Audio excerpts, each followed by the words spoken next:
الحمد للہ رب العالمین والصلاة والسلام علی سید المرسلین محمد وعلی آلہ وصحبہ اجمعین رب اشرح لی صدری ویسر لی امری واحلل عقدۃ من لسانی یفقہوا قولی۔ آج کا ہمارا درس جو ہے سورہ یاسین، سبوں کی چہیتی سورہ ہے، تو اس کا آج درس ہوگا ابتدا آیت سے، تو تلاوت سنیے گا۔ اعوذ باللہ من الشیطان الرجیم، بسم اللہ الرحمن الرحیم، اللہ کے نام سے جو نہایت مہربان اور رحم والا ہے۔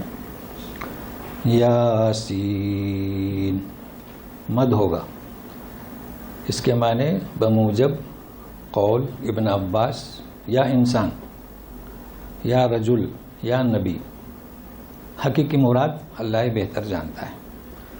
والقرآن الحکیم، قسم قرآن کی جو حکمتوں سے بھرا ہوا ہے۔ انک لمن المرسلین، یقیناً آپ اے رسول بھیجے ہوئے میں سے ہیں۔ علی صراط مستقیم، صحیح راستے پر ہیں۔ تنزیل العزیز الرحیم، یہ اتارا گیا ہے قرآن عزیز رحیم کی جانب سے۔ لتنذر قوما ما انذر آباؤہم فہم غافلون، تاکہ تو ڈرائے اس قوم کو جس کے باپ دادا کو آگاہ کیا گیا پھر بھی غفلت میں رہے۔ دوسرا ترجمہ، تاکہ تو ڈرائے ایسی قوم کو جن کے قریبی باپ دادا کو نہیں ڈرایا گیا تو وہ غفلت میں ہے۔ تیسرا ترجمہ، تاکہ تو ڈرائے اس قوم کو جن کو زمانے سے ان کے باپ دادا کو نہیں آگاہ کیا گیا تو وہ غفلت میں ہے۔ اب کس کا ترجمہ سنیں گے تو تشریح میں دیکھیں گے۔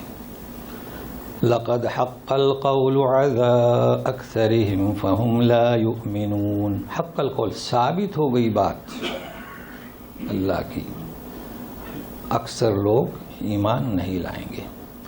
انا جعلنا فی اعناقهم اغلالا فہی الی الاذقان فهم مقمحون، اعناقهم نہ کہ آنا، ہم نے ان کے گردنوں میں توق ڈال دیے ہیں تھوڑی تک، یہ لقن، تو وہ مقمحون، دائیں بائیں اوپر نیچے دیکھ نہیں سکتے۔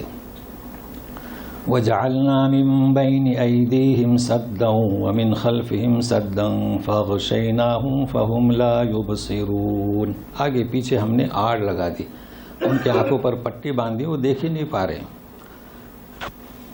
وَسَوَاءٌ عَلَيْهِمْ أَأَنذَرْتَهُمْ أَمْ لَمْ تُنذِرْهُمْ لَا يُؤْمِنُونَ، آپ کا ڈرانا نہ ڈرانا، آگاہ کرنا نہ کرنا برابر ہے، ایمان لانے والے نہیں۔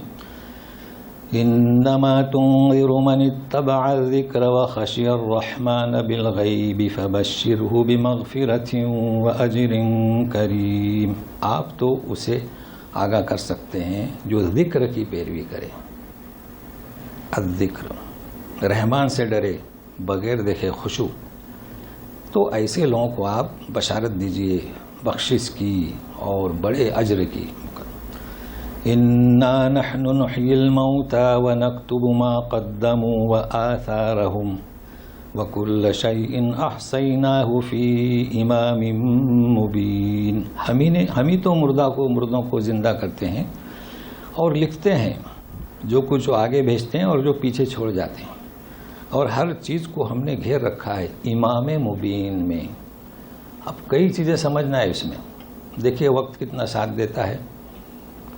سب سے پہلے یاسین کے معنی اور یاسین کے جو فضائل ہیں اور اصل فضائل کیا اور من گھڑت کیا خصوصیات کیا ہیں، تو یہ جو معنی بیان کیا میں نے، اب سب یہی کہتے ہیں کہ اللہ ہی مراد اس کی بہتر جانتا ہے، لیکن ہم اعجاز سے شروع کریں گے۔ یہ قرآن کا ایک اعجاز ہے، یعنی شروع میں صاد، قاف، الف لام میم، وہ اعجاز کیا ہے؟ دیکھیے جو فیملیز اردو بولنے والی ہیں، کچھ انگریزی کچھ عربی اور بھی اپنی اپنی جو زبانیں ہیں، یہ اعجاز ہے اس کا، حروف مقطعات کا. تو بچہ کوئی 6 مہینہ 7 مہینہ 8 مہینہ اپنی لغت میں ابو اماں بھائی بولنے لگتا ہے. ٹھیک ہے، آپ اس سے کہیں کہ بولو ABCD نہیں بولے گا. بولے گا ابو بولے گا، امی بولے گا. اس کو بولو کو AM نہیں بولتا. کیوں؟ کہو کہ الف با تا نہیں، سب بولے گا. روٹی پانی کھانا نہیں بولے گا. یہی تو اعجاز ہے کہ اے عرب کے لوگوں، یہ شخص تم میں تھا بچپن سے، کسی کے پاس یہ پڑھنے گیا نہیں. امی عربی زبان تو بولتے تھے تو وہ جب کلام پیش کر رہے ہیں تو الفابیٹ سے پیش کر رہے ہیں. کیا تمہارا بچہ الفابیٹ پڑھتا ہے؟ نہیں. یہ اعجاز ہوا. تو یہ اعجاز ہے. اس کا مطلب یہ ہے کہ کوئی تو بات ہے کہ یہ اللہ کا کلام ہے. سوچو، غور کرو. یہ اس کا اعجاز نوٹ کر لیں حروف مقطعات میں سے. باقی تفصیلی بحث تو ہو چکی ہے. اب رہا اس سورت کے فضائل، تو اصل حقیقت کو بعد میں رکھتا ہوں تاکہ پھر ہم شروع کریں. احادیث بہت ہیں لیکن تقریباً 3 حدیث کو پیش کرتا ہوں. بہت مشہور حدیث ہے کہ نبی کریم صلی اللہ علیہ وسلم فرماتے ہیں کہ ہر چیز کا ایک دل ہوتا ہے، اور اس قرآن کا دل کیا ہے؟ یاسین. تو جو شخص اسے پڑھے گا تو 10 قرآن کا ثواب ملے گا. اب آپ اسے ضعیف کیسے سمجھیں گے؟ نقلاً عقلاً دونوں میں بتلا رہا ہوں تاکہ بھول جائیں. اگر آپ کے ذہن میں یہ فضیلت ہے تو اس کو بھول جائیں. نقلاً یعنی کیا؟ روایات. میں مختصر اس لیے کر رہا ہوں کہ بات آپ کے سمجھ میں آئے، ورنہ اس کی سند اس میں ہے ان ابی عثمان النہدی ان ابی معقل بن یسار. جی آواز صحیح ہے نا؟ تو اس میں جو ابو عثمان النہدی ہیں یہ مجہول ہیں. اب بتائے جب وہ مجہول ہیں، اس شخص کو کوئی جانتا ہی نہیں تو یہ ضعیف ہوئی. بھائی آپ اگر کوئی بیان کرے مجھ سے تو میرے زمانے میں پایا جانا ضروری تھا نا. دوسری صدی میں پیدا ہوگا تو مجھ سے کیسے بیان کرے گا؟ اس لیے ضعیف ہے. عقلاً کیسے؟ عقلاً اس لیے کہ یہ قرآن شریف جیسے کہ 70 آیت میں آپ پڑھیں گے کہ یہ قرآن شریف تو نصیحت ہے. کیا نصیحت ہے؟ پورا قرآن. تو کیا جس سورہ میں یہ کہا جا رہا ہے اور جو اس کے اختصاصات یعنی خصوصیات امتیازات جو بیان کیے جا رہے ہیں، وہ سورہ آپ کو یہ کہہ سکتی ہے کہ مجھے ایک دفعہ پڑھ لو تو 10 قرآن کا ثواب؟ یعنی قرآن سے منہ موڑ لو. یہی مقصد ہوا نا بھائی. قرآن خوانی پڑھنے کا مطلب کیا؟ خالی ترجمہ، خالی قرآن پڑھو، معنی مفہوم نہ سمجھو. تو یہ صورت یہ ترجمہ نہیں کر سکتی ہے. تو جس کے امتیازات تو ابھی ہم جانیں گے. لہٰذا عقلاً بھی یہ سمجھ میں نہیں آتی کہ سورہ یاسین پڑھو. اچھا پڑھتے ہیں لوگ، ہم نے دیکھا ہے. کیسا پڑھتے ہیں جانتے ہیں؟ چونکہ اس حدیث پر وہ اعتماد رکھتے ہیں. ایسا پڑھتے ہیں جیسے کہ آپ گاڑی چلا رہے ہیں اور گرین سگنل ہے اور یلو ہونے سے پہلے آپ نکل جانا چاہتے ہیں فاسٹ اسپیڈ میں. اس طرح پڑھتے ہیں. اس کا نام پڑھنا ہوا؟ اس کا نام تو پڑھنا نہیں ہوا. تو یہ آپ نوٹ کر لیں، ایسے لوگوں کو سمجھائیں. دوسری حدیث بھی اسی طریقے سے ہے کہ اسے جمعہ کے روز پڑھیے. چلے اب تو روزانہ لوگ پڑھتے تھے، اب جمعہ کے دن آ گئے. اب آپ کو معلوم ہونا چاہے نقلاً بھی ضعیف ہے اور عقلاً کیسے. جمعہ کے روز روزہ رکھنے سے منع کیا گیا، اس لیے کہ آپ کو تیاری کرنا ہے، نہانا ہے، دھونا ہے، بال ناخن کی صفائی کرنا ہے، اس لیے روزہ نہ رکھا جائے. نہیں تو جمعہ کا دن تو متبرک ہے. اور خطبہ سنیں، نماز پڑھیں، اور کیا؟ سورہ کہف. اب اتنا بوجھ ڈال سکتا ہے شریعت ہماری، ڈال سکتی ہے کہ آپ سورہ یاسین بھی پڑھیں؟ نہیں. تو نقلاً اور عقلاً یہ بھی ضعیف ہے. تیسری سنیے، قلب ہے اقرؤوا علی موتاکم، مردوں پر پڑھو. نقلاً روایت ضعیف، عقلاً سنیے گا، پڑھیں گے انشاءاللہ ہم کہ لیونذر من کان حیا، تاکہ اس سے آگاہ کرو کسے؟ زندوں کو. تو مردوں پر کیسے پڑھیں؟ تبارک الذی، ہمارے یہاں تو نام ہے تبارک الذی، آپ لوگ چاہتے ہیں سورہ ملک، مردوں پر پڑھو. اچھا یہ کیسے مردوں پر پڑھو؟ مردہ سن کے کیا کرے گا؟ تو سورہ یاسین مردے سے مراد پھر لے لیا کہ جب سکرات کی حالت میں ہوتا ہے تو پڑھو. تو یہ 3 نہیں جتنی بھی احادیث ہیں نقل یعنی بحیثیت روایت کے اور بحیثیت عقل کے، یعنی قرآن شریف کی روشنی، احادیث کی روشنی ضعیف ہیں، اس لیے انہیں بھول جائیے. اچھا اس کی ہم نفی نہیں کرتے، یعنی کہ ایک شخص بیمار ہے، آپ گئے تو آپ نے سبحان اللہ کہا، لا حول ولا قوت الا باللہ کہا، یا آپ نے سورہ فاتحہ پڑھ لی، یا درود شریف پڑھ لی، یا آپ نے سورہ یاسین پڑھنا شروع کر دی، یعنی دل سے، یعنی اس لیے نہیں کہ اب مردے پر پڑھو، اس لیے نہیں. آپ پڑھ رہے ہیں تو ظاہر بات ہے کہ جہاں آپ لا حول ولا قوت پڑھیں گے شیطان تو بھاگے گا نا، تو اس کی برکت ہوگی. بس اس نیت سے آپ کہیں بھی جائیے، کسی پر مصیبت آئی تو ہم تو کہنا چاہیے نا لا حول ولا قوت الا باللہ، اس کی نفی نہیں کی جا رہی ہے. لیکن ان حدیث کو، ایسی حدیثوں کو سورہ یاسین کے بارے میں جو ہے اللہ تعالی ہمیں سمجھنے کی توفیق عطا فرمائے اور اس سے ایسی حدیثوں سے بچنے کی. تو سورہ یاسین ہے کیا؟ اصل اس کا امتیاز تو لوگ توجہ نہیں دے رہے ہیں. تو اب منفی پہلو کے بعد میں مثبت اور مثبت اور جو اصل اس کی خصوصیات ہیں وہ بیان کر رہا ہوں، اور یہ بہت اہم ہے. تو میں شروع کرتا ہوں. والقرآن الحکیم، اور قرآن حکیم کی قسم.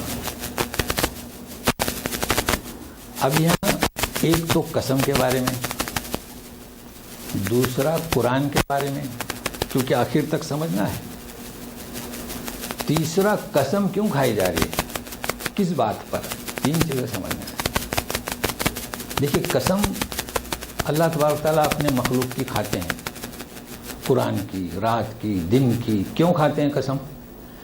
ان چیزوں کو ثبوت، گواہ، شواہد. دیکھیے آپ نے قسم کھایا کہ اللہ کی قسم میں یہ رقم آپ کو واپس کروں گا، تو آپ نے اللہ کو گواہ بنایا نا جی.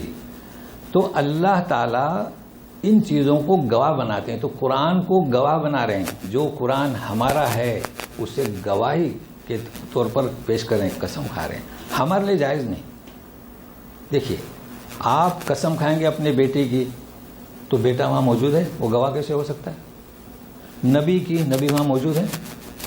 ہم کسی کی قسم نہیں کھا سکتے سوائے اللہ کی. یہ مسئلہ ہم سبھی جانتے ہیں. اس لیے کہ قسم یعنی وہ گواہ ہوتا ہے، تو اللہ ہی گواہ ہو سکتا ہے ہمارے یہاں، تمہارے آپ کے درمیان.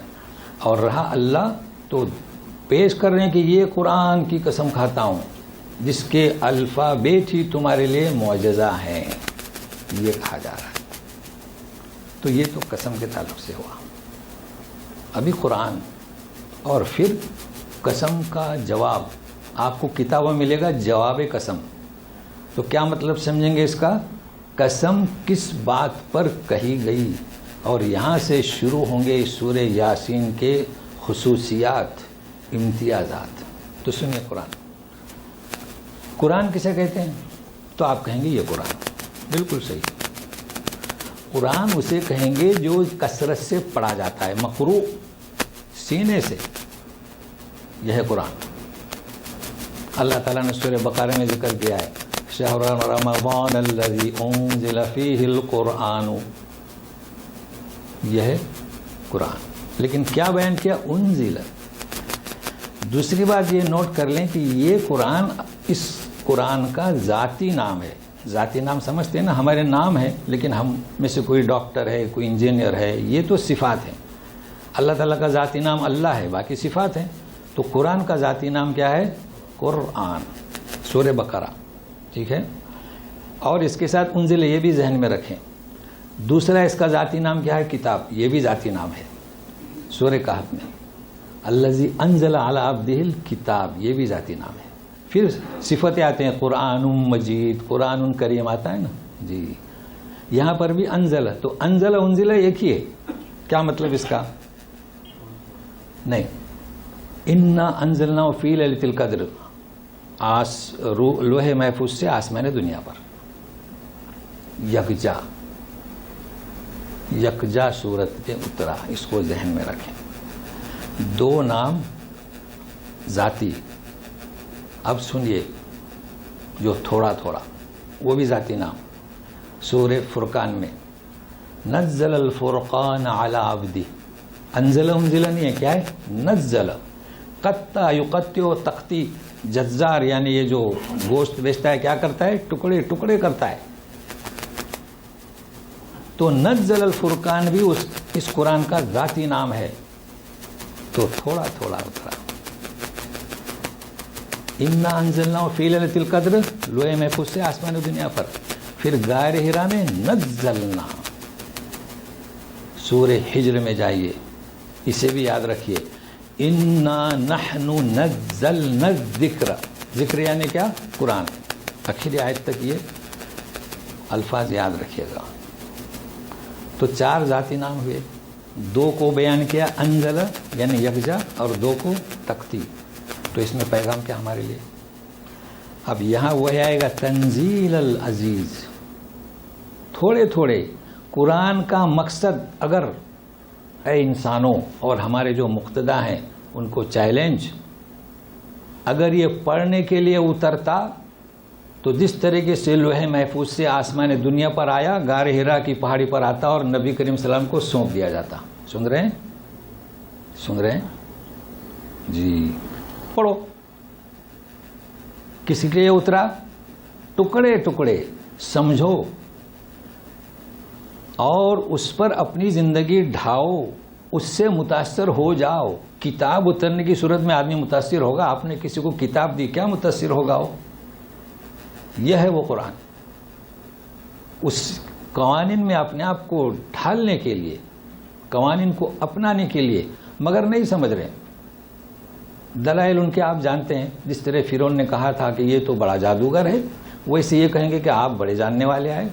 جی یہی جواب دیں گے. آپ عالم ہیں، قاری ہیں. اچھا آپ کہہ دیں ہاں میں عالم ہوں تو یقین کریں گے. دیکھو کیسی تقلید، اندھی تقلید. یعنی سپوز یعنی مثال دے رہا ہوں. وہ پوچھیں گے آپ کس مدرسے سے فارغ ہیں؟ ہاں میں فارغ ہوں. کہاں سے؟ تو بولنا رب المشرقین والمغربین، وہاں سے فارغ ہوں. تو آپ کی بات مان لیں گے. اس کا نام کیا؟ اندھی تقلید. تجربہ کر کے دیکھیں. تجربے کے لیے تو جائز ہے نا اس طریقے سے. جی تو کہہ یہ رہا تھا یہ سورہ یاسین پیغام لیتے جائیے. تو یہ ہے قرآن. اور یہ ہے کیا؟ ابھی بتانا ہے. ذکر کے معنی بھی کیا؟ قرآن. مگر کیا فرماتے اللہ تعالیٰ؟ انا نحن نزلنا. اس کی شرح انشاءاللہ آخری آیت میں ہوگی. انا نحن نحیی الموتى، وہاں پر یاد ہوگی. چلے اور ایک مسئلہ. شہر رمضان الذی انزل فیہ القرآن، یہاں کیا ہے؟ والقرآن.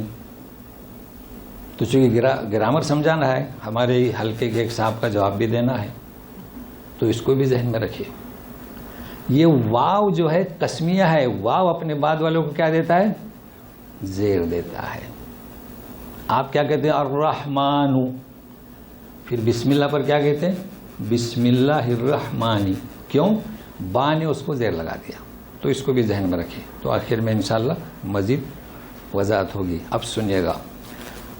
نبی کریم صلی اللہ علیہ وسلم کا اختصاص، خصوصیت، الحکیم، حکمتوں سے بھرا ہوا. اللہ تعالیٰ کے لیے بھی حکیم، قرآن کے لیے بھی حکیم، کسی دانشور شخص کے لیے بھی حکیم صفت. لیکن جواب قسم کیا ہے؟ والقرآن الحکیم. ہم قرآن محکم کی حکمتوں سے بھرے ہوئے کی قسم کھا کر کہتے ہیں. اس کا نام کیا اصطلاح میں؟ جواب قسم. اس کا نام کیا؟ کس کے لیے قسم کھائی اللہ تعالیٰ نے؟ یہ خصوصیت صرف اور صرف کس کی؟ ہمارے نبی. انک لمن المرسلین، تم بھیجے ہوئے میں سے ہو. آدم علیہ السلام سے لے کر عیسیٰ ابن مریم تک کسی نبی کے رسالت پر قسم نہیں کھائی اللہ تعالیٰ نے. سن رہے ہیں جی؟ تو آپ یہ باتیں نوٹ کر لیجئے. کیا اختصاص ہے سورہ یاسین؟ یہ اس کی پہلی خصوصیت. اختصاص ہمارے نبی. اختصاص یعنی کہ امتیازات، یعنی ممیز.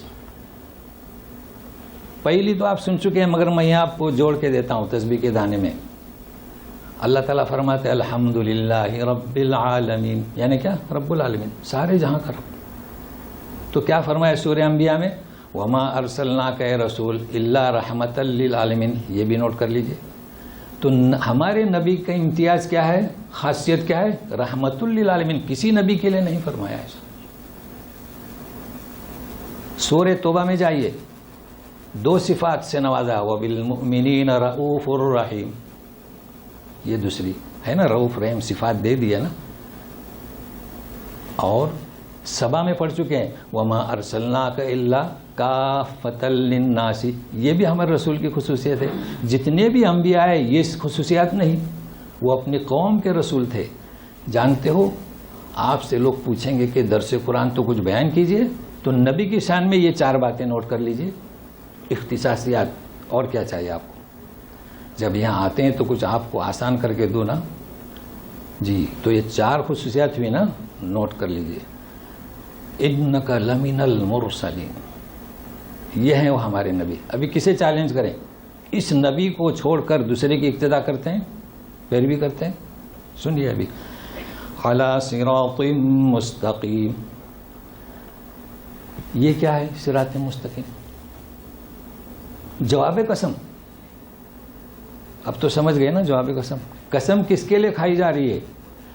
یعنی انک، تھوڑا ساتھ میں رہیے، انک مبتدا، کیا؟ لمن المرسلین خبر. تو ابھی دوسری خبر، انک علی صراط مستقیم، آپ صحیح راستے پر ہو. اس کو کہتے ہیں کیا؟ خبر. تو قسم کا کے کیا کہہ رہے ہیں؟ رسولوں میں سے بھی اور صراط مستقیم پر بھی ہو. تو ابھی مستقیم کا کیا مطلب آپ جانتے ہیں؟ صراط کیا کہتے ہیں ہم؟ پل صراط. تو یہ تو جانے کہ پل صراط کیا ہے، صراط مستقیم کیا ہے. بس صراط کسے کہیں گے؟ ہر کوئی گزرے گا، گزرے گا نا، فاجر، مومن، کافر. تو گزرنا کسے کہتے؟ حج کے لیے حدیث ہے کہ من یمر علیہن، جو میقات سے گزرے. تو گزرنا مطلب پار کرنا نہیں، گزرے. اگر آپ کو عمرہ کرنا ہے تو احرام باندھو، عمرہ نہیں کرنا ہے تو ایسے ہی چلو. تو گزرنے کا مطلب تو سمجھنا ہے نا. تو پل صراط کیا ہے؟ چلو، ٹھکانہ کون سا؟ یا گرو یا پار ہو جاؤ. لیکن صراط مستقیم کا یہ مطلب نہیں ہے. تو یہ فرق کر کے بتلا رہا ہوں. صراط، یہ صراط مستقیم ہے، یہ کہاں لے جائے گی؟ آپ کے منزل مقصود پر لے جائے گی. یہ ہے صراط مستقیم. یہ کیا ہے صراط مستقیم؟ 17 دفعے فرض میں، 17 دفعے سنت میں ہم پڑھتے ہیں اہدنا الصراط المستقیم. یہ وہ راستہ ہے، ہمیں بتا. مگر کیا دماغوں میں کیا رجھا ہوا ہے؟ مذہب رجھا ہوا ہے نا. کیا مذہب صراط مستقیم ہے؟ قرآن، اسلام دیننا، یہ بھی پیغام لے کر جائیے. بہت لوگ سورہ یاسین پڑھتے ہوں گے، اب پڑھیے گا، صرف اتنا ہی پڑھیے گا. تو صراط مستقیم یہی تو مثال دی تھی نا نبی کریم صلی اللہ علیہ وسلم نے. خطوط کھینچے تھے. حدیث کا مفہوم بھی ہے. دیکھیے حدیث تو اس کی شرح کرتی ہے کہ اس طرف جاؤ گے وہ بھی صراط ہے، مگر کھائی میں گر جاؤ گے. یہ ہے مستقیم. کہاں؟ جنت کے دروازے کے پاس. تو یہ انک علی صراط مستقیم، تم صحیح راہ پر ہو. جو بھی تمہاری راہ کو اپنائے گا جنت کے دروازے تک جائے گا. ہمارے پاس ہے وہ. بس اللہ تعالیٰ ہم لوگوں کو توفیق دے کہ ہمارے پاس کیا ہے. قسم کھا کر اللہ تعالیٰ فرماتے ہیں اختصاص ہمارے نبی، امتیازات ہمارے نبی. بس سمجھنے کی، عمل کرنے کی، پھیلانے کی توفیق عطا فرمائے. مزید سنیے، تنزیل العزیز الرحیم. پھر 2 صفات آئی. اچھا، تنزیل، نزل ینزل تنزیل. غارِ ہیرا پر یکجا نہیں اترا. کیسے اترا؟ تھوڑا تھوڑا. 5 آیتیں بتدریج. کیوں بتدریج؟ تاکہ ہضم کر سکیں. بھائی بتدریج ہی تھوڑی سی اتری، برداشت کیا، سمجھا، زندگی میں ڈھایا کہ انسان کی پیدائش کیا، پھر دوسری اتری. یہ ہے مراد. ہم تو بھول گئے. لہذا قرآن کا مطالعہ کیسے کریں؟ بتدریج. اپنی زندگی کو ڈھالیں، اپنے آپ کو سنواریں. یہ ہے وہ یاسین کہتی ہے. آپ بتلائیں کہ یاسین کہہ سکتی ہے کہ ایک دفعہ پڑھو تو 10 قرآن کا ثواب اور لپیٹ لو؟ نہیں کہہ سکتی. اب یہاں ذرا توجہ دیں، عزیز اور رحیم کیوں یہاں لایا گیا؟ بھائی قسم کھائی تو سنیے گا. عزیز کسے کہتے ہیں؟ غالب ہے نا، جس کا کوئی مقابلہ نہیں کر سکتا. اگر سیلاب آیا تو کوئی سیلاب کو روک نہیں سکتا. لوگوں کو بچانے کی تو یہ خدمت کرتے ہیں، جانیں بچانے کی کوشش کرتے ہیں. سیلاب کو روکتے ہیں؟ نہیں، لوگوں کو بچاتے ہیں. تو یہ وہ عزیز ایسا ہے کہ اگر تم نے اس کی مخالفت کی تو وہ انتقام لے سکتا ہے، اور ایسا انتقام کہ کوئی مقابلہ نہیں کر سکتا. یہ عزیز کے معنی یہاں اس جگہ پر. لیکن وہ عزیز کے ساتھ رحیم بھی ہے. تم نے قرآن کو چھوڑا، تم نے قرآن کو منتر سمجھا، تم نے قرآن کو اپنے مذہب کی طرف کھینچا. اپنے مذہب کی طرف پڑھیے، آپ تفسیریں پڑھیے، مذہب کی طرف کھینچتے ہیں. ہونا تو یہ چاہتا کہ انتقام، مگر نہیں. رحیم، اس کی رحمانیت کا تقاضا یہ کہ آپ کو ڈھیل دے، اب بھی رجوع ہو جاؤ تو میں بخش دوں. دیکھیے یہ معنی ہیں عزیز رحیم کے.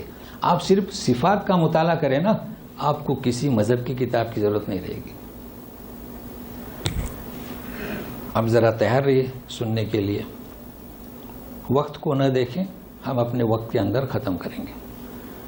لِتُنذِرَ قَوْمًا مَّا أُنذِرَ آبَاؤُهُمْ فَهُمْ غَافِلُونَ. میری بات آپ کو بڑی تھوڑی دشوار نظر آتی ہے. کس کا ترجمہ سنو گے اب؟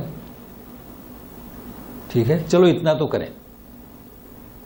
آپ کے پاس جو کتاب ہے نا جس کا آپ مطالعہ کرتے ہیں، شیخ سعدی فرماتے ہیں ہم چو دیگر نیست، اس کو طلاق دے دیں.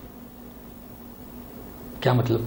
آپ جو تفسیر پڑھیں گے نا، یوں سمجھے کہ میں پرائمری ہوں، بس اس کو ہی مرکز نہ سمجھیں. کیونکہ آپ جو اس نے ترجمہ کیا اس کا آپ فالو کریں گے تو تقلید ہوئی کہ نہیں ہوئی؟ آپ کہیں گے میں قرآن پڑھ رہا ہوں، نہیں، آپ تقلید کر رہے ہیں. میری بات سمجھ میں آ رہی ہے نا؟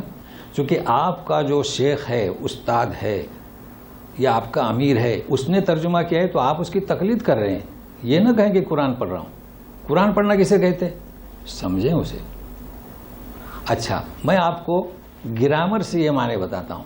دیکھیے، لِتُنذِرَ قَوْمًا مَّا أُنذِرَ آبَاؤُهُمْ. ماں کا ترجمہ کیا؟ نہیں. ٹھیک ہے نا؟ لیکن نہیں سے پہلے بھی کچھ ہے، آپ جانتے ہیں، سب جیب میں ہے، مگر میں بتا رہا ہوں. تو ترجمہ کیا کہ ایسی قوم کی طرف کہ نہیں ڈرائے گئے. لیکن میں نے پہلے ترجمہ کیا کیا؟ جنہیں آگاہ کیا گیا. کہاں پر؟ سنیے، سبوں کو یاد ہے پہلا صفحہ والذین یؤمنون بالغیب ویقیمون الصلاۃ ہے نا، والذین یؤمنون بما انزل الیک. تو ماں کا ترجمہ کیا کیا؟ بولو. نہیں؟ ہاں، جو ایمان لاتے ہیں اے رسول جو تجھ پر نازل ہوا. تو ماں کا ترجمہ نہیں کہاں کیا؟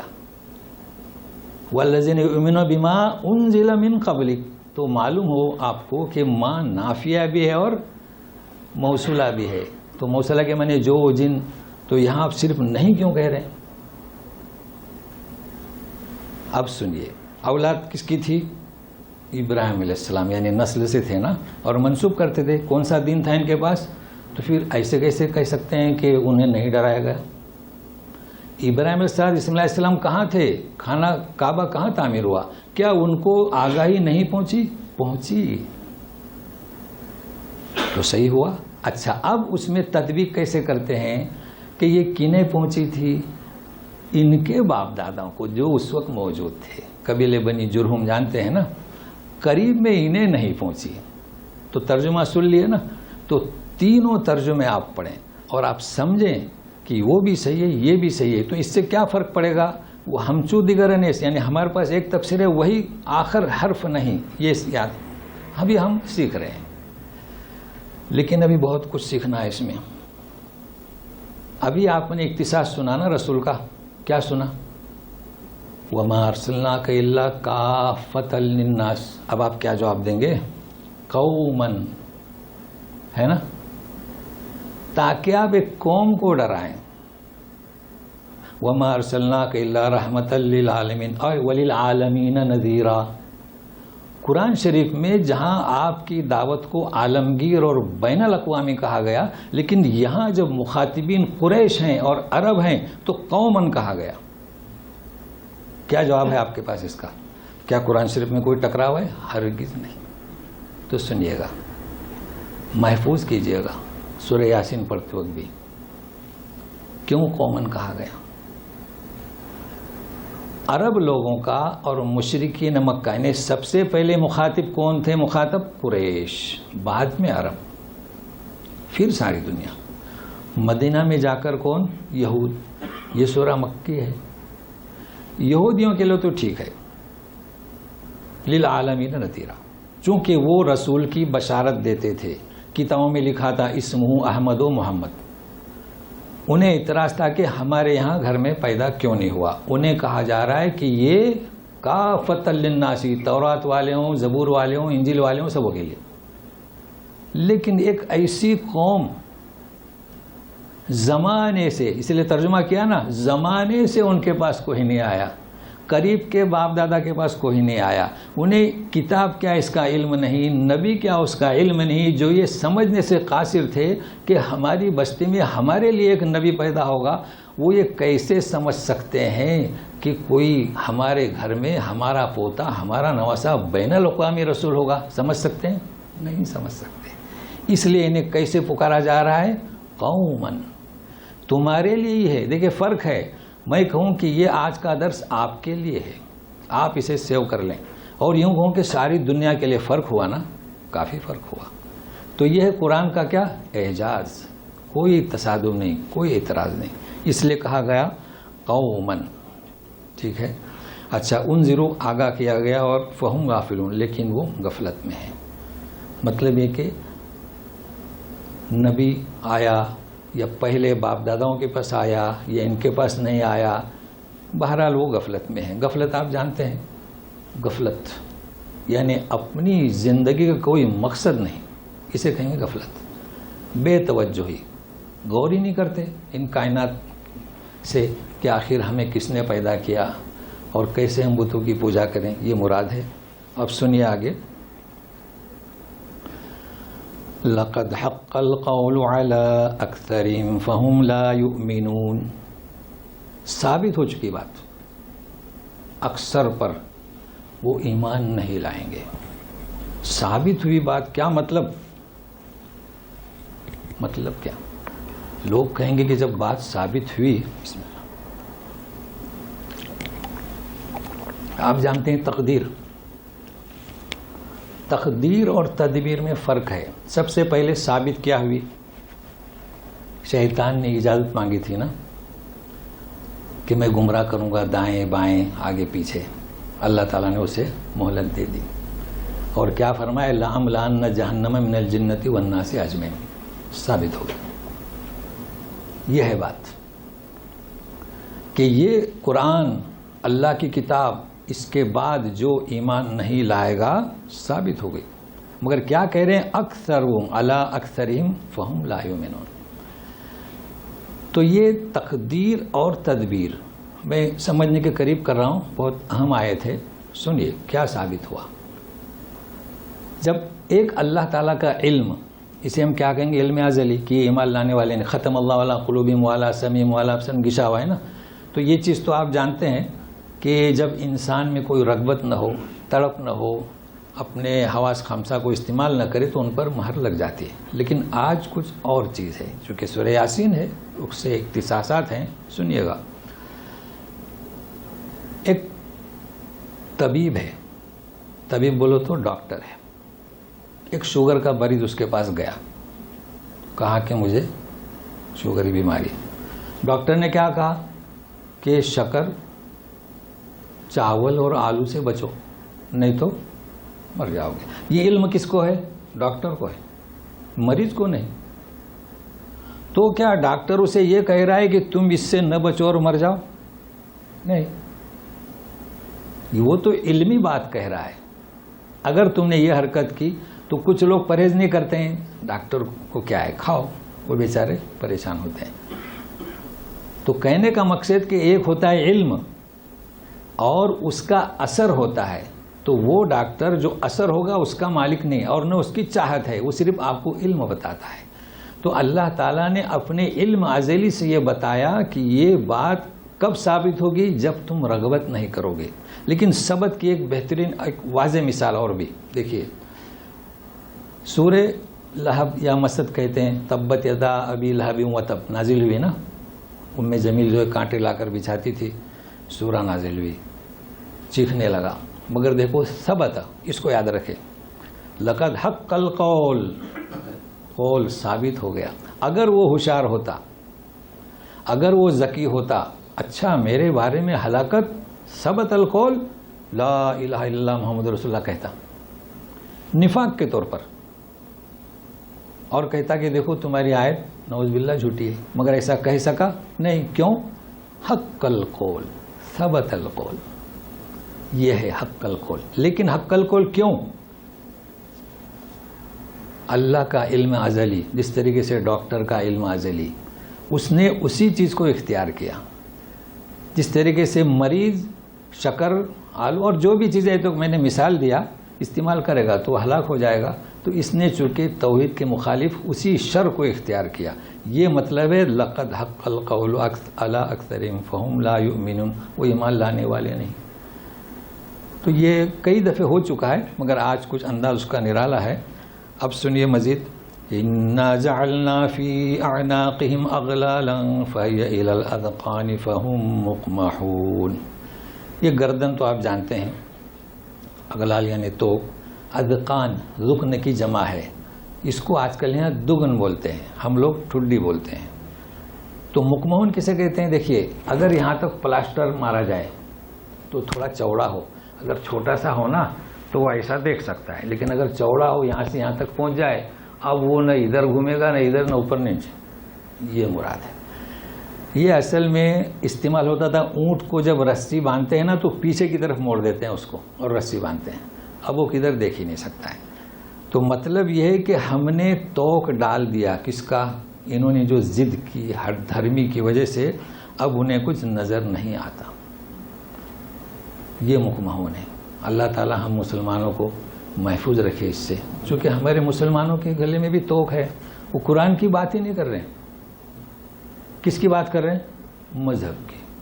اگر آپ کہو تو کہتے ہیں کہ جو کہتے ہیں آپ کے سامنے واضح ہے. تو بہرحال اللہ تعالیٰ مسلمانوں کی حفاظت کرے, ان کو معاف کرے. جب اس نے بڑے بڑے مجرم کے بارے میں کہا ہے کیا کہ عزیز اور رحیم, تو وہ تو ہمارے بھائی ہیں. وَجَعَلْنَا مِن بَيْنِ أَيْدِيهِمْ سَدًّا وَمِنْ خَلْفِهِمْ سَدًّا فَأَغْشَيْنَاهُمْ فَهُمْ لَا يُبْصِرُونَ. ہم نے آگے بھی آڑ, پیچھے بھی آڑ, ان کی آنکھوں پر پٹی, دیکھ نہیں رہے. اس کا مطلب کیا؟ کیونکہ ان کے اس خصوصیات, ضد, حجت کی وجہ سے ہم نے انہیں کچھ نظر ہی نہیں آ رہا ہے. آنکھ سے دیکھ رہے ہیں مگر نظر نہیں آ رہا ہے. کانوں سے بھی سن رہے ہیں مگر دل نہیں سن رہا ہے. یہ صفات پہلے ہو چکے ہیں. لیکن اس کا مزید ایک شان نزول ہے. آپ جانتے ہیں کہ دارالندوہ میں مجلس ہوئی تھی, بہت مشہور ہے, لوگوں نے بیان کیا ہے مفسرین نے, کہ چونکہ دعوت جب بڑھ رہی تھی نا مکے کی, تو یہ لوگ کافی پریشان ہوئے کہ یہ تو بڑھتی جائے گی. اور وہ آئے تھے لیخرجو کا او لیثبتو کا او یقتلو کا. تو وہاں طے یہ ہوا کہ اگر اس کو قتل کر دیا جائے تو قبیلے والے انتقام لیں گے, کیونکہ اس وقت کا ایک اصول تھا, حق ناحق نہیں دیکھتے تھے. ہمارے خاندان کا ایک فرد تم نے قتل کیا, اس کا بدلہ لیں گے. وہ یہ نہیں دیکھتے تھے حق ہے یا ناحق ہے, کیونکہ قتل کرنا تو پہلے سے ہی لوگ عیب سمجھتے تھے نا. اچھا اگر اس کو نکال دیا جائے تو یہ اس کا جادو وہاں بولے گا جہاں جائے گا, یہ ان کا کہنا تھا. اس لیے بولے یہ بھی کامیاب نہیں ہوگی. اس میں بڑا طویل قصہ ہے تاریخ میں. شیطان بھی آیا تھا نجدی بن کر, اور اگر قید کر دیا جائے تو بھی لوگ ملیں گے. اس لیے طے یہ ہوا تھا کہ سارے مل کر قبیلے کا ایک ایک آدمی اور اس کو ختم کر دیا. اور یہ ہجرت کے آخری رات کا واقعہ ہے تو لوگ اس کی طرف منسوب کرتے ہیں. بہرحال سارے مفسرین نے نہیں کیا ہے لیکن کچھ چیزیں ایسی ہیں کہ ہمیں جھٹلانے کی بھی ضرورت نہیں اور ہم سنیں تو مدد ملتی ہے. کہ ظاہر ہے کہ ایک شخص جو قرآن سے روگردانی کرے، مفسرین نے یہ کہا ہے قرآن کو نہ مانے، اس کی آنکھوں پر بھی پٹی ہے، یہ ایک اس کا مطلب ہے. لیکن وہ بھی شان نزول ٹھیک ہے کہ جانتے ہیں آپ سب لوگ انتظار میں تھے کہ آپ نکلیں گے لیکن آپ اس آیت کو پڑھتے ہوئے نکل گئے، کسی کو نظر بھی نہیں آیا. یہ میں نے مختصر اشارہ کر دیا ہے اور تفسیر میں لکھا ہوا ہے. لیکن اصل اس کی روح کیا ہے کہ جو قرآن ہونے کے باوجود ہمارے لیے بھی نصیحت ہے، قرآن وہاں نازل ہو رہا تھا مگر ان کے آنکھوں پر پٹی کیوں؟ کہ وہ اپنی سمجھ سے عقل سے کام نہیں لے رہے تھے. فہم لا یبصرون. اب دوسری آیت ہے، ذرا اس کی طرف توجہ دیں. وَسَوَاءٌ عَلَيْهِمْ أَأَنذَرْتَهُمْ أَمْ لَمْ تُنذِرْهُمْ لَا يُؤْمِنُونَ. اور برابر ہے آپ ڈرائیں یا نہ ڈرائیں، ایمان لانے والے نہیں. کیا مطلب اس کا؟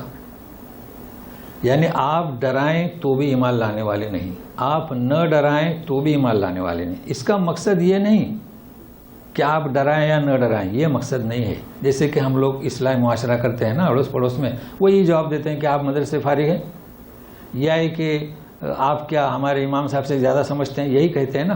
تو اس کا مقصد یہ نہیں کہ آپ چھوڑ دیں، یہ مراد نہیں ہے. آپ کو تسلی دی جا رہی ہے. یعنی ہر فرد کے جو اس وقت تبلیغ کر رہا ہے اس کی خواہش ہوتی ہے کہ پڑوسی والا میری بات سنے. ہوتا ہے نا، آپ کے ساتھ جو کام کر رہا ہے آپ کی بات سنے. البتہ نوعیت میں فرق ہے، چونکہ آج کل تبلیغ کس کی ہوتی ہے؟ اپنے مذہب کی، قرآن کی نہیں ہو رہی. آپ یہ تو قرآن کی جو تبلیغ کرے گا اس کے دل میں تو یہ ہوگا نا، اور رسول. تو انہیں دلاسا دیا جا رہا ہے کہ آپ کی ذمہ داری یہ نہیں کہ وہ قبول کریں نہ کریں، برابر ہے، لیکن آپ دعوت کو جاری و ساری رکھیں. آپ سے پوچھا نہیں جائے گا. اور اس قسم کیا ہے جس کے پہلے بھی آئی ہے، لیکن کئی لوگ غلط فہمی میں ہیں. سوالات بھی آتے ہیں کہ کیا مطلب اس کا، ہم کیا دعوت چھوڑ دیں؟ سمجھانا پڑتا ہے کہ دعوت چھوڑنا اس کا مقصد نہیں، آپ کو تسلی دینا مقصد ہے. دعوت جاری و ساری رکھیں گے تو انشاءاللہ ہم ہمارے محلے میں، پڑوس میں، ہمارے جو ساتھ میں کام کرتے ہیں دعوت کو جاری رکھیں گے. لیکن دعوت آپ کون سی دیں گے؟ کلام اللہ کی. اس کو خیال میں رکھیے گا. انما تنذر من اتبع الذکر وخشی الرحمن بالغیب فبشرہ بمغفرۃ واجر کریم. جی آپ ڈرا سکتے ہیں، آگاہ کر سکتے ہیں یا کسے؟ جو ذکر کی پیروی کرے. ذکر یعنی کون؟ انا نحن نزلنا الذکر، قرآن کا ذاتی نام. وہ خشی الرحمن بالغیب، رحمان کو بغیر دیکھے ڈرے. آپ ایسے لوگوں کو بخشش اور اجر کریم، اجر کریم کیا؟ جنت. تو بھی یہاں ہم کو ذکر اور خشیہ اور غیب تین چیزیں سمجھنا ہے. اگر ہم فارغ ہوتے ہیں تو اگلی آیت شروع کریں گے. سنیے گا. ذکر سے مراد واضح ہوا قرآن. اور خشیہ الرحمن کا کیا مطلب؟ ایک ہوتا ہے خوف، اس کے پہلے بھی بیان ہو چکا ہے، آپ لوگوں کو تجدید ہو جائے گی. خوف کسے کہیں گے اور خشیہ کسے کہیں گے؟ اور پھر بالغیب، بن دیکھے. تو رحمان جو ہے ہمارا، جیسے کہ ایک ماں ہے یا ایک باپ ہے، بچہ یا بچی ماں سے اجازت لے کر باہر جاتا اور جاتی ہے. کیوں؟ تو ماں سے ڈرتا ہے نا، لیکن باہر کے لوگوں سے بھی ڈرتا ہے. تو جو باہر کے لوگوں سے ڈرتا ہے وہ ہے خوف، اور جو ماں سے ڈرتا ہے وہ ہے خشوع. تو ہم اللہ سے ڈرتے نہیں، خشوع. کیوں؟ تو ماں باپ سے بھی بڑھ کر ہمارا مشفق کون؟ اللہ. تو نماز میں ایک ہے خوف، ہم نماز پڑھتے ہیں خوف سے کس سے؟ کہ ہم گمراہوں میں شامل نہ ہوں. پھر نماز میں تقوی اختیار کرتے ہیں. تقوی یعنی کہ اللہ تعالیٰ کے جو حاجات، جو مستحق کے عذاب ہیں اس سے بچنے کے لیے. لیکن خشوع اور چیز ہے، اللہ تعالیٰ سے امید، وہ ہمارا سب کچھ ہے، پالنہار ہے، تو اس سے ڈرتے ہیں. تو فرق ہوا نا کس میں؟ خشوع میں اور خوف میں. بالغیب کیا مطلب؟ بن دیکھے. بن دیکھے اللہ سے. لوگ سے پوچھے بولیں گے ہاں جنت نہیں دیکھی، فرشتے نہیں دیکھے. جی دنیا بہت آگے گئی آج کل کی سائنسی دور میں. اس کو اگر آپ کو سمجھنا ہے نا تو اپنے مذہب کو ذرا دور رکھیے اور سنیے گا بالکل نیوٹرل ہو کر. کیونکہ یہ بالغیب جو ہے یورپ والوں نے اعتراض کیا. کیسے سمجھیں گے؟ دیکھیے ہمارے جو مشہور ہے نا کہ 9 مہینے میں بچہ پیدا ہوا اور پیدا ہونے سے پہلے مر گیا تو اس کو گوشت کا ٹکڑا سمجھ کے قبرستان میں دفن کر دو، ہے نا. اس کو آپ بھول جائیے گا. اور اگر نکلنے کے بعد 1 منٹ کے لیے اس نے آواز نکالی تو اس کو کفن دفن نماز اور دفن کر دو. مطلب ہے کہ آپ کا بچہ ہے. ایسا نہیں ہے، اس کو بھول جائیے گا. تو یہ بات سمجھ میں آئے گی بل غیب کسے کہتے ہیں، نہیں تو نہیں آئے گی. پھر وہی ضد ہماری. احادیث قرآن میں کیا ہے؟ 40 دن نطفہ، پھر 40 دن خون کا لوتھڑا، پھر 40 دن گوشت کا ٹکڑا، پھر فرشتے آتے روح پھونک دیتے ہیں. سائنس بھی یہی کہتی ہے کہ 7ویں مہینے میں بچہ کمپلیٹ ہوتا ہے، جان آتی ہے. کیا کھاتا ہے وہ بھی سائنس بتاتی ہے. ہمارا قرآن بتاتا ہے کیا کھاتا ہے. کیا کھاتا ہے وہ؟ ماں کا خون کھاتا ہے. اب لوگ یہ بھی نہیں سمجھتے، وہی مذہب، کیا خون ہمارے جسم میں ناپاک ہے؟ یہ پہلے بھی بیان کر چکا ہوں. ناپاک نہیں ہے. بچہ کی غذا ہے کیا؟ خون. تو وہ خون کیا ہوتا ہے؟ استعمال ہوتا ہے، فاسد نہیں ہوتا ہے. تو اس کی ماہواری بند. تو جب خون فاسد ہوتا ہے اور ماہواری، وہ خون ناپاک ہے. خون بذاتی ناپاک کیسے ہے؟ مگر وہ ہمارے اس میں مذہب کی بنیاد ہے نا. تو کہہ یہ رہا تھا کہ ہم جو سنتے آئے ہیں اس کو آپ بالائے طاق رکھیے اور سنیے گا. لوگوں نے اعتراض کیا، آپ اسلام آپ کا کیسا ہے کہ جنت کو آپ نے بن دیکھے مان لیا. کیا مان لیا؟ کہ جنت میں نہ پیشاب نہ پاخانہ نہ پسینہ. پسینہ نکلے گا تو عطر کا، یعنی بو. نہ پیشاب نہ پاخانہ اور نہ بو. بولے یہ کیسے ہو سکتا ہے نا سوال کیا. مگر کس سے کیا؟ جہاں قرآن نازل ہوتا ہے. مکہ کی پہاڑی کے پاس آئے سوال کرنے. کیا جواب دیا؟ اب ہمارے دماغ میں جو بھرا ہوا ہے مذہب تو سمجھ میں نہیں آئے گا. کیا جواب دیا؟ ارے جنت کو چھوڑو، یہاں پر بھی یہ عمل ہو رہا ہے. وہ کیا؟ سائنسدان دنگ رہ گئی، سائنس دنگ رہ گئی. بولے بچہ جب روح پھونکی جاتی ہے تو کیا کھاتا ہے؟ تو بولے ماں کا خون کھاتا ہے. نشوونما ہوتی ہے. بولے وہ کبھی ایسا ہوا کہ ماں کے پیٹ میں پیشاب کیا، ماں کے پیٹ میں پاخانہ کیا؟ تو بولے نہیں. تو جب یہاں ماں کے پیٹ میں بچہ کھاتا ہے نہ پیشاب نہ پاخانہ گندگی، تو جنت میں پھر کیوں ناممکن ہے؟ ہو گیا. سبحان اللہ. یہ ہے قرآن. لیکن کیسا گمراہ کر دیا. بہرحال وہ تو میں نے مسئلہ بتا دیا، آپ لوگ ذہن میں رکھیے گا. وہ بچہ ہے جس کے روح پھونک دی گئی، وہ آپ کا بچہ ہے. وہ ملے گا، اس کا نام رکھیے، اس کی نماز پڑھیے. یہ مسئلہ آپ جانتے ہیں نا جس طریقے سے یہاں پر ہوتا ہے. بہرحال یہ ضمناً مسئلہ بتا دیا. بالغیب پر فبشرہ بمغفرۃ واجر کریم. تو غیب کا مطلب کیا؟ مشہد نہیں. ہم دیکھنا نہیں چاہتے. جنت ہے، فرشتے ہیں، تو ہم بغیر دیکھے بغیر مشہد کے ہم یقین کرتے ہیں. جب مشہد ہوگا یعنی جب ہم دیکھیں گے اس کا نام ایمان نہیں. وہ تو کافر بھی کہیں گے ہم یقین کر چکے، ہمیں واپس بھیجیے، ہم پھر دوبارہ صحیح عمل کریں گے. تو یہ اس کی شرح ہے بالغیب بھی. خشیہ بالغیب فبشروا بمغفرۃ واجر کریم. اب ایک آیت رہ گئی ہے ہمارے پاس 5 منٹ. انا نحن نحيي الموتى ونكتب ما قدموا وآثارهم وكل شيء احصيناه في امام مبين. بہت کچھ سمجھنا ہے، اگر پورا ہوا تو فبیہا، ورنہ آئندہ. انا نحن نحيي، ایک نکتب قدموا آثار، یہ تو آسان ہے. احصیناہ امام مبین. جی سب کے امام ہیں، امام حسن، امام علی. بہت کچھ سننا ہے آج. سنیے. پہلی بات یہ کہ یہ کیا بات ہے؟ انا نحن نحیی الموتى. ہم ہی زندہ کرتے ہیں مردوں کو. اچھا موسیٰ علیہ السلام سے فرماتے ہیں انی انا اللہ. کیا کہتے ہیں؟ انی انا اللہ. اور کیا کہتے ہیں؟ اننی انا اللہ. اے موسیٰ میں ہی تو رب ہوں. اچھا رسول سے فرماتے ہیں انا. ہمارے رسول سے کیا فرماتے ہیں؟ انا نحن نزلنا. اچھا انا ہی نہیں بلکہ نحن. انا نحن نزلنا الذکر. ذرا سنیے غور سے، بہت اہم آیت ہے. کیوں ایسا؟ کیوں ایسا؟ دیکھیے ایک مثال دوں. آپ کے دوست نے بیل دی. کون؟ احمد. احمد کون؟ اس کے 3 دوست تھے. ابھی اشتراک ہوا نا, یعنی تینوں میں سے کون آیا؟ تو بولیں گے احمد محمود. تو 2 احمد محمود تھے تو کون؟ تو بولے فلاں بلہ دن والے. اب ہوا جی. مطلب جب آپ نے آواز دی تو اشتراک ہوا. تو اللہ تعالیٰ کیوں کہتے ہیں انا نحن نحیی, ہم ایک اکیلے, کیا کہتے ہیں؟ ہم اکیلے ہی ہیں جو مردوں کو زندہ کرتے ہیں. اشتراک نہیں, پارٹنرشپ نہیں, یہ ہے اس کے اعجاز. چلیے اور ایک سنا بات بتا دوں.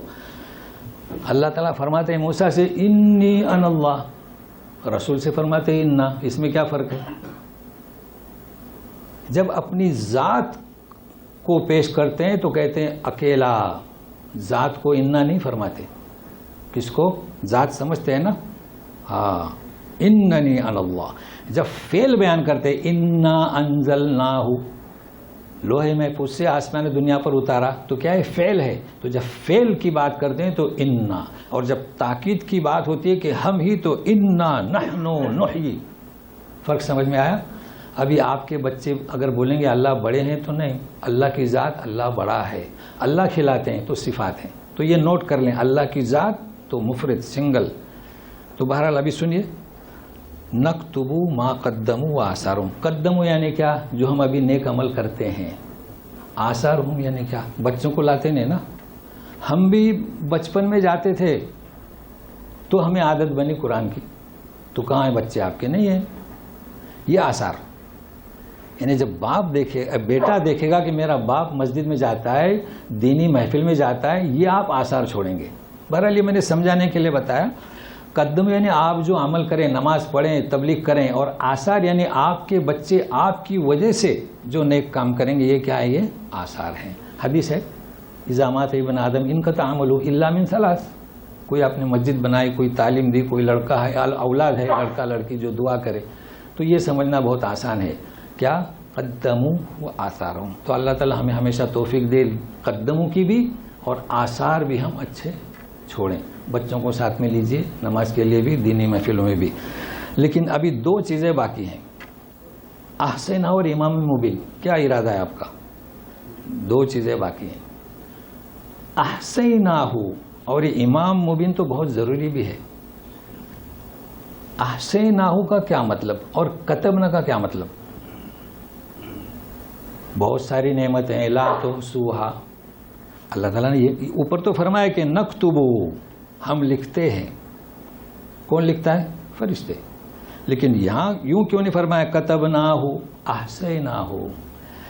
میں اکثر کہتا ہوں اس بات کو سیو کر لیجئے, اس بات کو محفوظ کر لیجئے.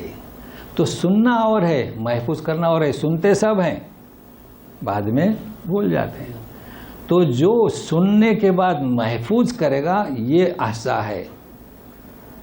یعنی ہم ہر چیز کو صرف لکھتے ہی نہیں بلکہ محفوظ کرتے ہیں. جب محفوظ کریں گے تو کاؤنٹ بھی کریں گے, شمار کریں گے. تو آپ کو فرق سمجھ میں آیا؟ ہمیشہ کہتے ہیں بھائی توجہ دیجئے, تو صرف سننا نہیں ہے, سن کے پھر سن ہو جاتے ہیں, تو محفوظ کیجئے, یہ فرق ہے. لیکن ابھی امام مبین کا کیا مطلب؟ فی امام مبین. امام کے معنی یہ ہے, مبین کے معنی کھلی ہوئی, کھلا ہوا امام. امام کے معنی لیڈر, مرکز, سینٹر, مرجع. ہم یہ کہتے ہیں متقین کی دعا میں ربنا حب لنا من ازواجنا وجعلنا للمتقین اماما. متقین کا امام بنا. کیا مطلب متقین کا امام؟ یعنی ہمیں صرف متقین نہ بنا بلکہ وہ ہمیں فالو کریں. دعا بہت بڑی ہے, یہ معمولی دعا نہیں ہے. تو امام کسے کہیں گے؟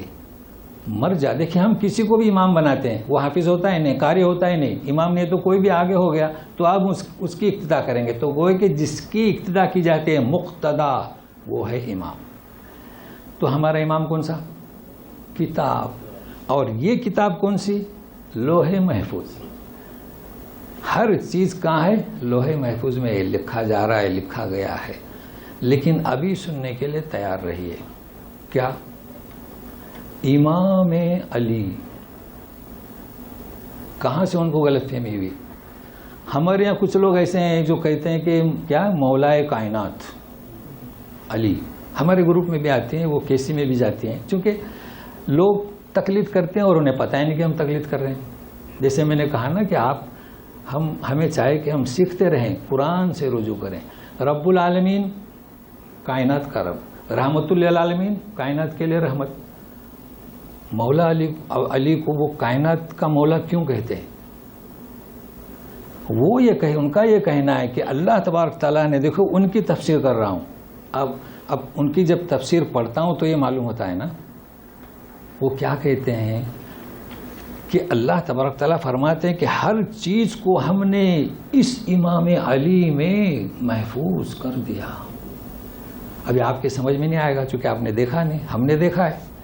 جب ان کا امام نکلتا ہے، ہم نے تو نظارہ دیکھا ہے ایئرپورٹ میں، اتنی پولیس اور اتنی رش، اور جب وہ آیا تو سب، کیونکہ ساری چیز کہاں لکھی ہوئی ہے؟ امام علی۔ تو امام علی کا نائب کون؟ ان کا امام، لہذا انہیں نصیحت کرنا بہت دشوار ہے۔ ان کا یہ عقیدہ ہے کہ کلام پاک میں جب امام علی کا ذکر ہے تو اب ہم کیسے سمجھا سکتے ہیں؟ لیکن وہی سواء علیہم انذرتم ام لم تنذرہم، دیکھیں ہمارے یہاں کے جو یہ لوگ ہیں نا نارمل ہیں، چونکہ ہمارے ممبئی میں ساتھ رہتے ہیں، کھاتے ہیں، شادی بیاہ بھی ہوتی ہے، وہ تو سمجھتے ہیں، لیکن کچھ جگہ پر بہت سخت گیر ہیں۔ بہرحال یہ عقیدہ ہے ان کا فی امام مبین، ایسے غلط عقائد، ایسے ٹھوس عقائد۔ اچھا یہی عقائد ہمارے جو بریلوی والے حضرات ہیں ان کے یہاں بھی ہیں، تو ان کو سمجھانے کے لیے، لیکن سوال یہ آتا ہے کہ ہمیں تو معلوم ہونا پہلے۔ بہرحال آج کا یہ موضوع ہمارا سورہ یاسین سے رہا، اور ابھی باقی ہے فی امام مبین، تو اس کو آئندہ رکھیں گے، چونکہ ابھی کئی مبین ہے نا، آج وقت ہو گیا، صرف الیاس صاحب کو جواب دینا ہے اور ختم کرتے ہیں۔ تو آپ کو معلوم ہونا چاہیے کہ لولا ہے نا، لو یؤاخذ اللہ، اور لولا میں وہ چیز موجود نہیں ہوتی ہے، تو انہوں نے مثال کون سی تھی؟ لو انزلنا ھذا القرآن۔ سب سے پہلے اس کو نوٹ کر لیں کہ فقہ جو ہے مرتب ہوا ہے قرآن، حدیث اور قیاس، اور فقہ لکھتے لکھتے انہیں محسوس ہوا کہ ہم غلطی کر رہے ہیں۔ اس کے لیے سب سے بہترین امام شافعی کا فقہ لیجیے، جب مکہ میں مرتب کیا اور جب مصر چلے گئے تو کتاب الام مرتب کی، پہلے سب ڈیلیٹ کر دیے۔ کیوں ڈیلیٹ کیے؟ انہیں پتہ چلا کہ کچھ چیزیں ہمارے مستحضر نہیں تھیں، اور کہہ دیا کہ اب بھی اگر کوئی ایسا مسئلہ ہو تو اسے کیا ڈیلیٹ کرنا، قرآن کو ماننا۔ لیکن تجوید میں اختلاف نہیں ملے گا۔ تجوید کیا چیز ہے؟ جیسے جبرائیل نے نازل کیا، جیسے ہم تک پہنچا۔ گرامر کیا ہے؟ گرامر فرا اور سیبویہ انہوں نے مرتب کیا، گرامر قرآن سے مرتب کیا۔ کس سے؟ اس میں آپ کو تصادم نہیں ملے گا، ٹکراؤ نہیں ملے گا۔ دیکھیے، لولا نزل ھذا القرآن علی رجل من القریتین عظیم، لولا نزل، قرآن تو اترا، ایک شخص پر اترا، تو ابھی ان کا سوال کہتا ہے لو انزلنا ھذا القرآن، سمجھ رہے ہیں نا؟ تو انہوں نے کہا کہ قرآن تو ہے نہیں، گرامر میں ٹکراؤ نہیں۔ ہر گرامر کو کس سے اخذ کیا ہے؟ قرآن سے۔ الرحمن اور بسم اللہ الرحمن تو لکھ دیا کہ باجر دیتا ہے، کبھی مخالفت نہیں ہوگی۔ تو آپ جمپ لگا دیے، لو انزلنا ھذا، اگر ہم یہ قرآن اتارتے پہاڑوں پر، تو پہاڑوں پر اتارنے کی بات ہو رہی ہے، پہاڑ پر قرآن نہیں اترا۔ کہاں اترا؟ پہاڑی پر ایک رسول کے سینے پہ اترا۔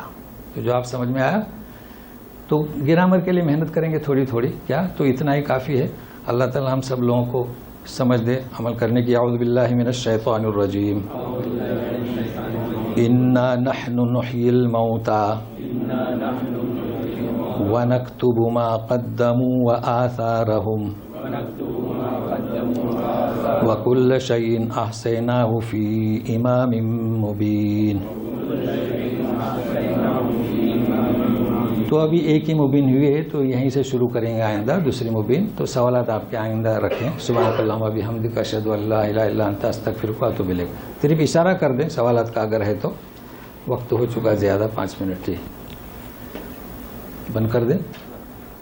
وائٹ نا ہے کوئی سوال؟ ابھی تو شروع